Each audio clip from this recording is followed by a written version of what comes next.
Merci de préférer Voisin Guinée pour vous informer. Mesdames et messieurs, bonsoir et bienvenue dans cette rétrospective. Tout d'abord, le chef de l'État a reçu cette semaine en audience l'ancien Premier ministre britannique. Alpha Condé et Tony Blair ont essentiellement échangé sur Ebola. Ibrahima Soreya Riansane nous fait le point. L'entretien a duré une trentaine de minutes entre Alpha Condé et Tony Blair. L'ancien Premier ministre britannique était venu apporter son soutien à son frère et ami, le président Alpha Condé, dans la lutte contre Ebola. À sa sortie d'audience, le Premier ministre Tony Blair a félicité les autorités guinéennes pour la mise en place d'une coordination nationale de lutte contre l'épidémie. C'est pourquoi d'ailleurs, il a annoncé que le plus important serait d'appuyer la Guinée après Ebola. Après Ebola, où il y a une grande nécessité d'avoir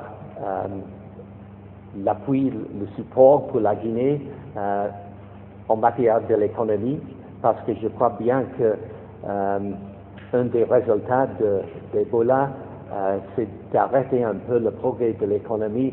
La Guinée a fait beaucoup de progrès pendant les dernières années, et maintenant c'est très important de garder ce progrès et de dire qu'après Ebola, il faut nous concentrer sur ce que nous pouvons faire pour aider la Guinée, pour aider ce développement et pour faire l'économie de l'avenir. Vous avez beaucoup des amis, je me compte un de ces amis, et nous serons ici avec vous pendant la crise, après la crise et pour le futur aussi. Et sa présence ici est extrêmement importante, parce qu'il y a une telle campagne migrationnelle de Ebola qu'on pense qu'on peut attraper l'Ebola dans le vent, etc.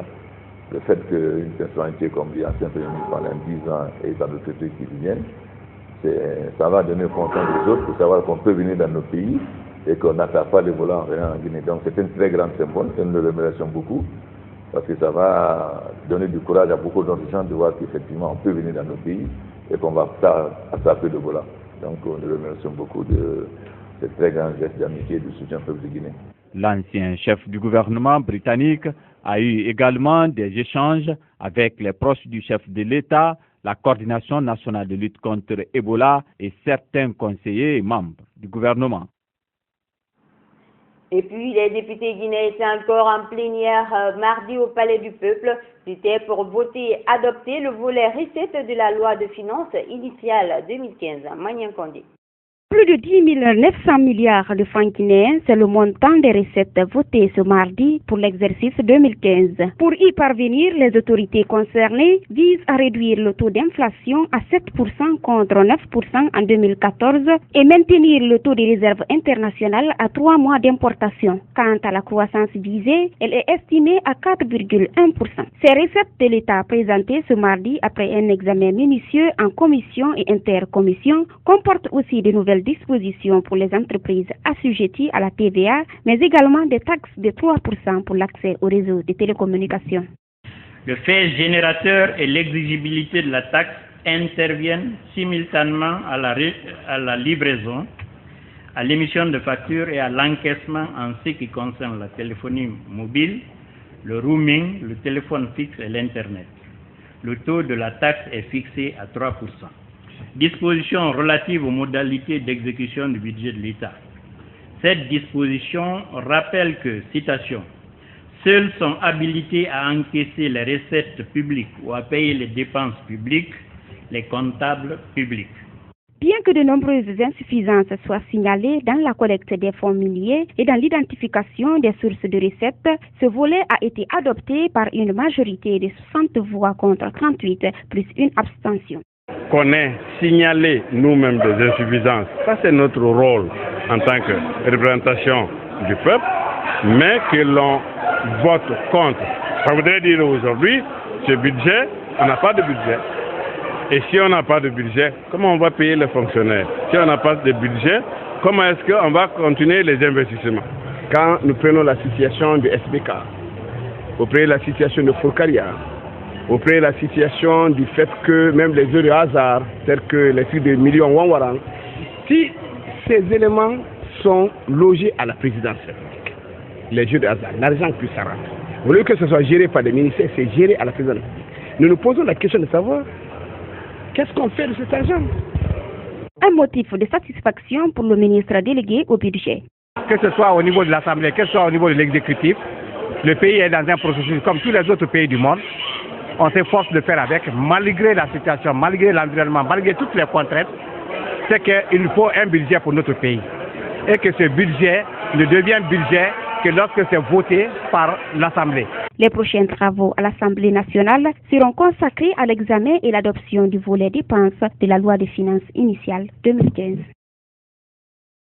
Le comité de crise des violences de Womé avait entamé en début de semaine une grève de la faim. Objectif, apporter son soutien aux populations de Womé qui se sont réfugiées en brousse suite au déploiement des militaires dans la localité après les violences qui se sont produites lors d'une campagne de sensibilisation. Le 16 septembre dernier, ces violences avaient fait 8 morts. Le comité de crise des violences réclame la démilitarisation de Womé. Fali Gilavogui pour plus de précisions. Le comité de crise des violences de Womé décide d'observer pendant 4 jours une grève de la faim. Comme lieu de refuge, il a choisi l'esplanade du Palais du Peuple. Une action de protestation selon lui contre le déploiement des militaires à Womé et le maintien des populations en brousse depuis le 16 septembre dernier. Nous sommes ce matin ici pour entamer une grève de la faim, pour témoigner notre solidarité à toutes ces personnes qui sont en train de mourir dans la forêt de Womé depuis bientôt 2 mois. En pareille circonstance, ce qu'on aurait attendu de l'État, c'est la mise en place d'une commission d'enquête pour faire la lumière et toute la lumière, arrêter les auteurs et les condamner. Mais ce que nous avons constaté immédiatement, c'est la stigmatisation de toute la région forestière en général, de Womé en particulier.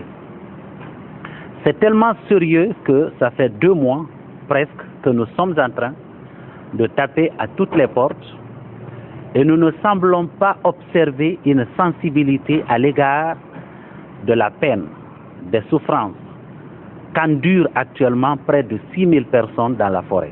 Les grévistes dénoncent des violations graves des droits de l'homme orchestrées par le gouvernement. Si leurs revendications ne sont pas prises en compte, ils décident de se rendre à Womé sous peu. J'ai pris la responsabilité sur moi d'introduire une résolution à l'Assemblée nationale. J'ai les décharges du président de l'Assemblée nationale, demandant à ce que l'Assemblée demande au gouvernement le retrait de l'armée de Womé, l'octroi de distinctions honorifiques aux personnes qui ont été tuées injustement à Womé, c'est-à-dire les agents de l'État et de la presse qui ont été tués à Womé.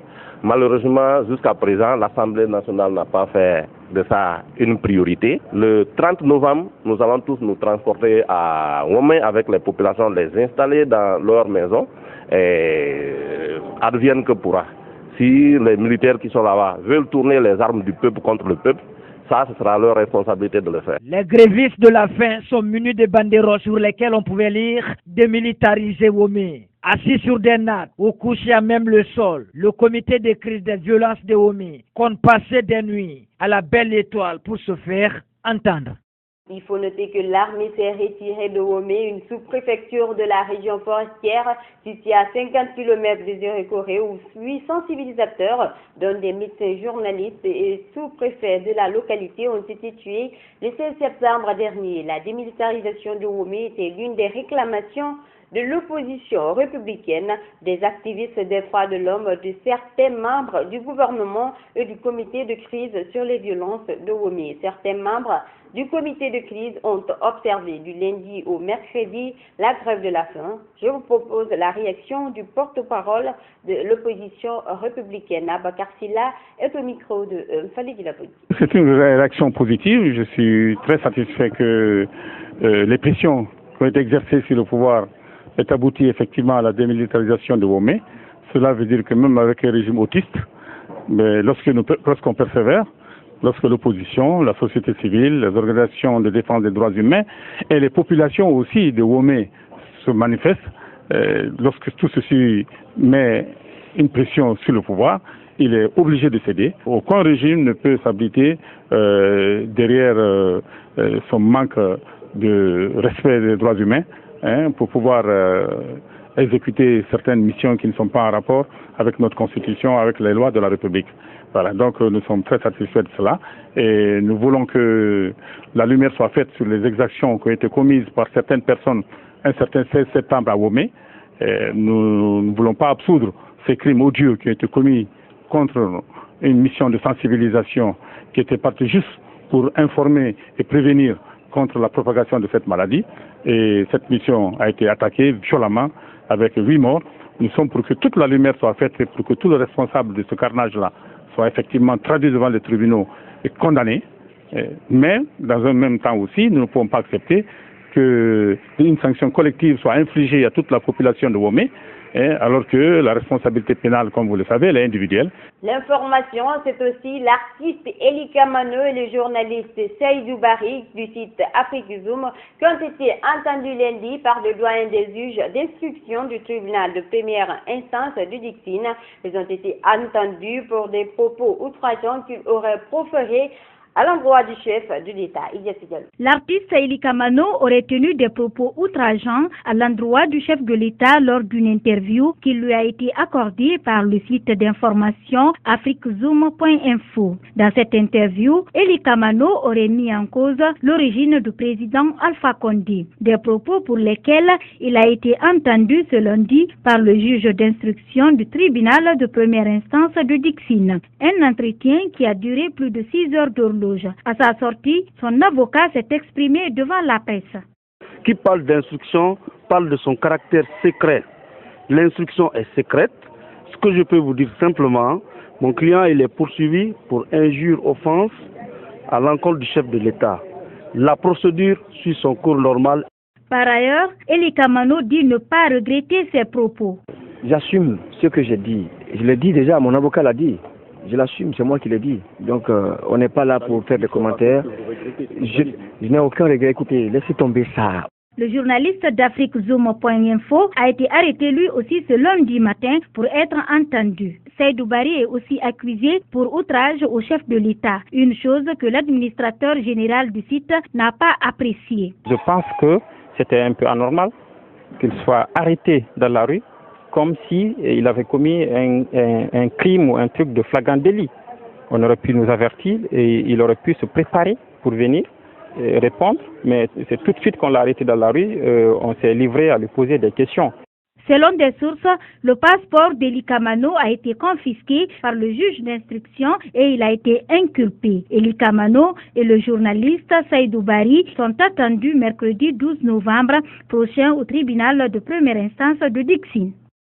Conakry pourra connaître un manque d'eau dans les robinets les jours à venir si rien n'est fait. La plus grande conduite d'eau qui desserve les 5 communes de la capitale a cédé au niveau de Kisoso Plateau. Une énième panne, mais pas de moindre, qui a causé d'énormes dégâts matériels dans les familles riveraines. Ibrahima Sori, Yari Ansane, pour plus de précision.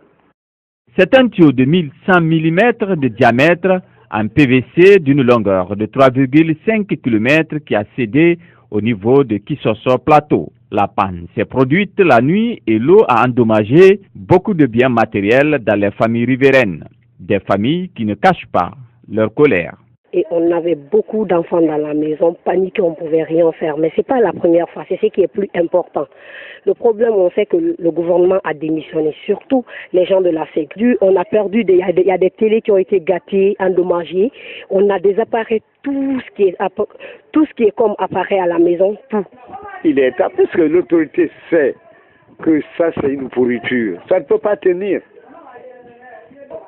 Et à chaque fois, c'est en pleine nuit que le dégât a lieu. Leur colère, c'est aussi contre le chef du quartier qui aurait mis en arrêt certaines personnes soupçonnées d'avoir révolté les jeunes à faire des casses. Mais quand il y a un dégât, il n'y a pas de problème. La population crie au nom du gouvernement. Mais en réalité, est-ce que les gens étaient dans les normes? Non. Mais vous aurez arrêté des personnes. Non, je n'ai pas arrêté quelqu'un. Nous avons reçu un soi-disant malade qui a insulté les membres du bureau de quartier. Insulter le chef de quartier? Non, moi je n'ai pas dit ça. Et puis je ne connais même, c'est ma première fois de voir le chef de quartier là. Première fois. Comment tu peux insulter un chef de quartier, tu ne le connais même pas? Ce tuyau transporte, selon les techniciens, 80% de la production en eau potable dans les 5 communes de la capitale. La SEG n'est pas restée indifférente à cet effet. Ces techniciens étaient sur les lieux. Il faudrait que la population comprenne qu'on est en train de prendre des dispositions pour que tout rentre en ordre. On est là avec nos collègues de la direction travaux et maintenance. Ils sont prêts à travailler, ils sont venus avec tout le matériel, mais le constat qu'on a fait sur le terrain, c'est que vraiment les gens sont sur leurs nerfs. Ça se comprend, ils ont parfaitement raison, mais quelque part, on a toujours dit qu'il faudrait que des dispositions soient prises pour que les gens puissent libérer l'emprise de la conduite. La population, elle, réclame le changement total de cette conduite qui a causé ici par le passé des morts d'hommes. Mais à quand ce changement? Si rien n'est fait d'ici quelques jours, Conakry pourrait connaître une crise d'eau dans les robinets. 2 morts à Conakry, c'est le triste bilan d'un crime passionnel qui a eu lieu lundi. Un jeune nommé Sissé a tiré à bout portant sur une jeune vendeuse de riz au marché de Koza.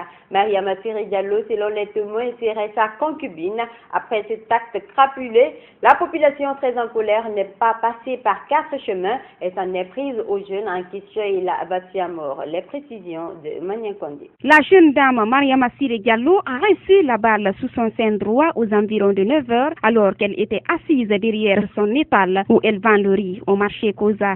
L'assassin, un jeune appelé Sissé, serait le petit ami de la jeune dame selon les témoins. Un acte de désolation qui a conduit la population à se rendre justice. Elle s'en est prise au jeune et l'a battu à mort.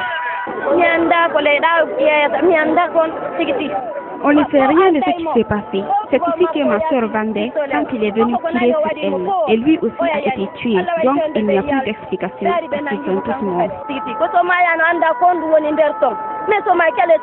n'y a rien. Le matin, quand je partais à Kontea, je suis venu ici. On a trouvé ici un gars qui s'appelle Sissé. Après, il est venu trouver, son copine ici. Il a fait sortir son fusil. Il a tiré sur elle. Après, la fille est tombée. Nous aussi, on l'a attrapé le jeune. On lui a frappé, on lui a torturé ici. Lui aussi, il est mort. Après, on l'a commencé à lui brûler. Après, le gendarme sont venus. Ils ont dit, au lieu de lui brûler, on n'a qu'à laisser là-bas, comme il est mort. Aussitôt informés, des unités de police et de gendarmerie se sont présentées sur les lieux pour calmer la population en colère et faire le constat. Mais pour l'heure, difficile de donner les causes du drame, car les 2 personnes sont déjà mortes. Les corps ont été transportés dans une ambulance à l'hôpital d'Onka. Un constat de désolation. C'est regrettable que dans notre pays, ce genre de situation continue à se faire.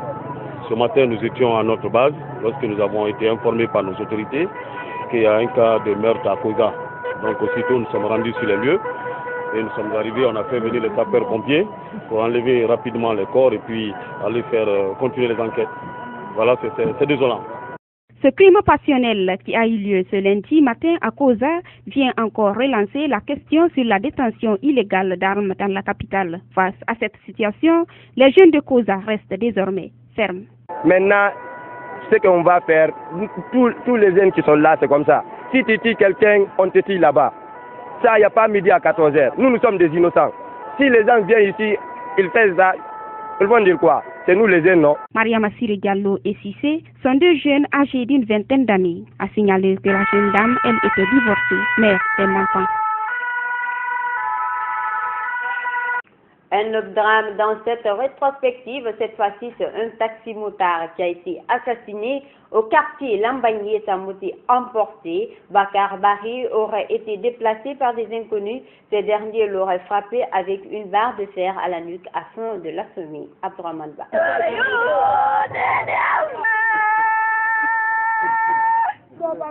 Des cris, des pleurs, Une totale consternation règne ce lundi dans la famille mortière de Boubacar Bari. Et depuis tôt le matin, les voisins de la famille ne cessent de s'y rendre pour présenter leurs condoléances. Dieu a décidé de le reprendre comme ça, nous l'acceptons. Mais je demande aux autorités de veiller sur sa population. Sa mère, entourée d'autres femmes du quartier, a le visage rougi par les larmes. Elle demande une justice exemplaire. Tout